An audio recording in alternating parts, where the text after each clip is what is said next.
လော်လော်နတ်နေပါပြီငစရိုင်းလေးကလည်းအနက်လော်လော်နတ်နေပါပြီရှင်ငစုံကများတယ်သမီးနည်းနည်းပြန်နှုတ်နည်းနည်းပြန်နှုတ်နောက်ခွက်တော့ပြန်နှုတ်ငစုံကများမမညိုရောထားတဲ့အချိုးစားတိုင်းလေးရောပြီနော်သမီးကျမချစ်တယ်မမညိုရောပေးထားတဲ့အချိုးစားတိုင်းလေးရောကောင်းလိုက်တာငစုံလေးရပြီစားပြီထက်သမီးထက်ငဖဲထက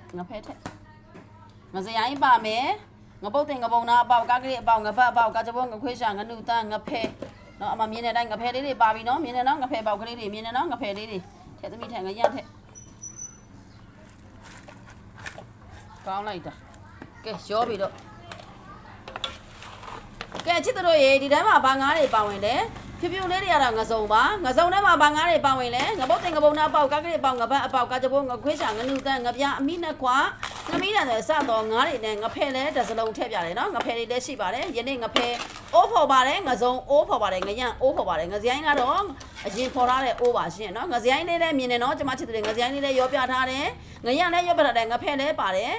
ငစုံဆိုတဲ့ငါးအမျိုးအစားတွေများများစွာလည်းပါဝင်တယ်ဒီငပိကိုတော့မမညိုကဘယ်လိုနာမည်ပေးမလဲချစ်တို့မြန်လေးသာရှစ်ကိုတိုးခဲ့ပြီးမြန်လေးသာဝယ်ပါတော့ဥရသူစနစ်ပါဥရသူစနစ်ပါကုံချိန်100ပဲရောက်မှာဖြစ်ပါတယ်ရှင်ကုံချိန်100ပဲရောက်မှာပါဒီငစုံကိုတော့ကျမနာမည်ပေးချင်တာကတော့ဒီငရက်ပါမယ်ငဖဲပါမယ်ငပုတ်တင်ငပုံနာအပေါက်ပါမယ်ကားကလေးပေါက်ပါမယ်ငဘက်ငခွေးရှာငနုတန်းငပြအမိနှစ်ခွကာကြပိုးစောက်တော့ငါးများစွာပါဝင်တဲ့ငစုံရယ်ငစရိုင်းရယ်ငဖဲရယ်ငရံ့ရယ်ကိုရှစ်သူတို့ရှေ့မှာနေကျမရောနှော့ပြထားပါတယ်ရှင်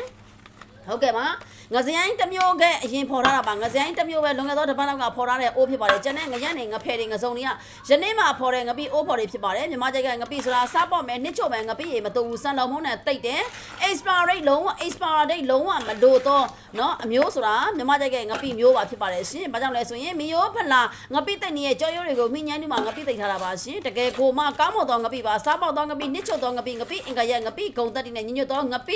ပိရေမတူသောငပိလို့ထပ်ပြီးတော့ပြောချင်ပါသေးတယ်ရှင်ဟုတ်ကဲ့ပါအားလုံးကိုကျေးဇူးတင်ပါတယ်ဒီငပိရဲ့အယောင်စင်းလေးကတော့ငပိရေကိုနှစ်လို့ဝယ်ကောင်းတော့အယောင်လေးဖြူဖြူဝါလေးဖြစ်ပြီးတော့ဖြူတူတူဝါတတာဖိုလေးပေါ့နော်ညိုတဲ့ဘက်ကတော့မသွားပါဘူးဒီငပိရေအယောင်ကညိုတဲ့ဘက်ကတော့မသွားပါဘူးဖြူတူတူဝါတတာလေးဖြစ်ပါတယ်ရှင်ဟုတ်ကဲ့ပါငပိရေကချိုနောက်ပြင့်မွေးဤစိတ်နေအောင်ကောင်းပါတယ်ရှင်တကယ်ကိုမှထမင်းပူလေးနဲ့နယ်စားလိုက်မယ်ဆိုရင်တော့ငရုတ်သီးစိမ့်လေးကိုထောင်းငရုတ်သီးစိမ့်လေးကိုလှော်စက်သွန်ဖြူလေးကိုလှော်ထောင်းပြီးတော့ငပိရေလေးကိုအဖျော်မလို့ချစ်သူတို့နော်ငါးသားကြီးပဲပေးထားတဲ့ငပိရေပါရှင်ဟိုလိုလိုဒီလိုလိုဘာလိုညာလိုအယောင်အစင်းနေနဲ့လုပ်ထားတဲ့ငပိလုံးဝမပါပဲဖန်တီးထားတဲ့ငပိတွေလုံးဝမပါပဲနဲ့မမညိုရဲ့နော်တကယ်အိုးဖော်ငပိအစ်စ်အမှန်တွေကိုပေးတတ်တာမလို့ငပြိုင်သွားယူလာလို့ဘာလို့မလို့ဘန်းလေးကိုဖီးတယ်ဘန်းကမငိန်လို့တဲ့သူကလောတာဘန်းမငိန်လို့လာသမီးလေးလားအဲ့တော့ပြောချင်တာဟိုလိုလိုငပိတွေမဟုတ်ဖန်တီးထားတဲ့လောက်ကြံယူထားတဲ့ငပိလည်းမဟုတ်ဖန်တီးလောက်ကြံထားတဲ့ငပိလည်းမဟုတ်နှစ်ချို့ငပိရောင်အိုးနဲ့တိတ်ထားတဲ့ငပိချစ်သူတို့မြင်တဲ့အတိုင်းပဲငပိအယောင်ကဖြူဖွေးပြစ်နောက်ပြီးတော့ဖြ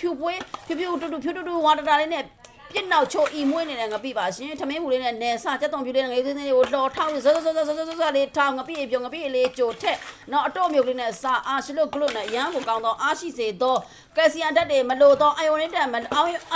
ဓာတ်မချို့တဲ့တော့မြမကျက်ကငပိဟာဒီထဲမှာပေါင်တဲ့ငါးတွေကလည်းလူနဲ့တဲ့တဲ့ငါးတွေကြီးပဲငပုတ်တင်ငပုံနာပေါက်ကားကလေးပေါင်ငပတ်ပေါက်ကကြပုံငခွေးချငနုတန်းငပြအမီးနဲ့ခွငမီးနဲ့စတော့ငါးတွေနဲ့ဝါစောဝါကောင်းရေချိုငစရိုင်းလေးနဲ့ငရံ့ကလည်းကွင်းငရံ့လဲငရံ့ရှင်းနော်ဒိုက်စောပေါ်စောနွန်းစောဟိုအိုင်ကြမြောင်းကြကရတဲ့ငါးတွေမွေးပြင်းငါးတွေမဟုတ်ဘဲနဲ့တကက်ကိုမှကွင်းငရံ့လဲငရံ့ခုံချင်းငါးလေးတွေပါရှင်ကန်စင်းငါးလေးတွေပါရှင်ကန်စင်းငါးဆိုတာရွေးသတော်ဝါတွေကမိုးရာသီကုံတော့မယ်ဆိုလို့ရှင်ကန်ကိုဆင်းပါတယ်ရှင်ကန်တဲ့ငါးဆိုတာရေသတော်ဝါတွေကမိုးရာသီရောက်တော့မယ်ဆိုရင်ကန်ကိုပြန်ဆင်းပါတယ်ကန်စင်းကန်တဲ့ငါးလေးတွေရဲ့ကန်တဲ့ငါးဆိုတာကတော့ကျမချစ်သူတို့ရေ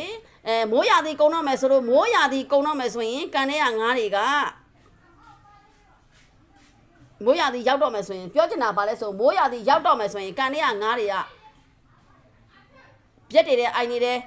့လေတွေကိုဆင်းတာပေါ့နော်အဲ့ဒါကြောင့်မို့ကံပေါ်တက်တာမိုးရာသီအခုလိုမိုးရတော့မှဆိုရင်ငါးတွေကပြန်တက်တာချစ်သူတို့သဘောပေါက်လားမိုးရာသီရောက်တော့မှဆိုရင်ကန်တဲ့ငါးတွေကအပေါ်တက်တာမိုးရာသီကုံတော့မယ်ဆိုရင်လေတော့တဲ့ပြက်တော့တဲ့ငါးတွေကကန်တဲ့ကိုပြန်ဆင်းတာအဲ့တော့ကျွန်မပြောချင်တာကန်ဆင်းကန်တဲ့သဘာဝရငင်ငောင်းကန်ဆင်းကန်တဲ့တယောက်ကိုတယောက်လက်တွေကန်တယ်ဘာတော့ဟာသိတော့မယ် ကန်စင်းကန်တဲ့ငါတဘာဝကွင်းငရလက်ငရလေးတွေဖြစ်ပါတယ်လို့ငဖယ်တို့ငရတို့ငပြင်းမတို့ဆိုတာကလည်းနော်အဲ့တော့ပြောချင်တာဒီထဲမှာလူနဲ့ငါတဲ့လူနဲ့တဲ့တဲ့ငါတွေကိုအကုန်လုံးထည့်ထားတာမလို့ချစ်သူတို့ရေနှစ်ကလည်းချော့ငပိနှစ်ကလည်းချုံငပိအင်ကန်ရဂုံတက်တီနဲ့ညူစားလည်းပေါ့နော်လူတိုင်းနဲ့တဲ့တဲ့ငါတန်ရှင်းမှုကလည်းပြောစရာမလိုအောင်မြမအကြိုက်ကပက်ကန်ရှင်ရုပ်ကိုယ်တာကြီးတော့ဘယ်တော့ထိတတ်မလဲဆိုတော့ကဲသမီးနည်းနည်းလေးဆွပြဒီငပိတော့မညုံနာမည်ပေးချင်တာကတော့တောသားကြီးငပိတို့နာမည်ပေးချင်ပါတယ်ဒီငပိရဲ့နာမည်လေးကတော့တောသားကြီးငပိပါငပိကိုမွေးနေတဲ့စားချင်စိတ်တွေပေါက်သွားမယ်